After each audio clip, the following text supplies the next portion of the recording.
ପିଲାଦିନେ ମୁଁ ଗଣିତରେ ଦୁର୍ବଳ ଥିଲି ବୋଲି ସେ ଭାରି ମନ ଦୁଃଖ କରେ। ସମସ୍ତଙ୍କଠାରୁ ମୋ ପାଇଁ ବହୁତ ଗାଳି ମଧ୍ୟ ଶୁଣେ। ତାର ଭାରି ଚିନ୍ତା କେମିତି ମୁଁ ଗଣିତରେ ଭଲ କରିବି, ଭଲ ନମ୍ବର ରଖିବି।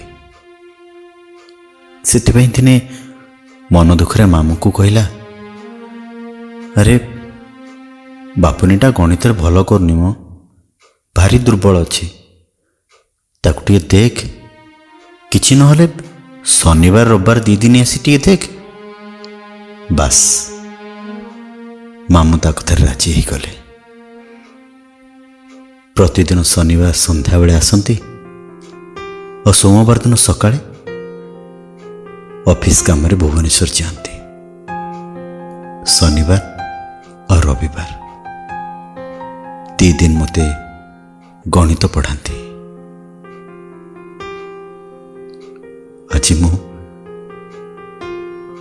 ଗଣିତରେ ଭଲ କରୁଛି।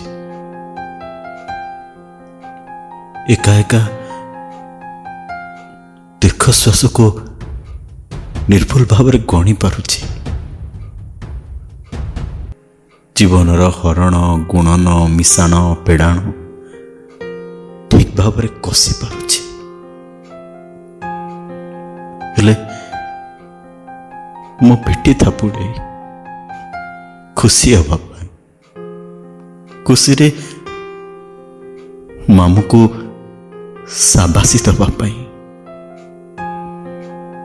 ଆଜି ସେ ମୋ ପାଖରେ ନାହିଁ।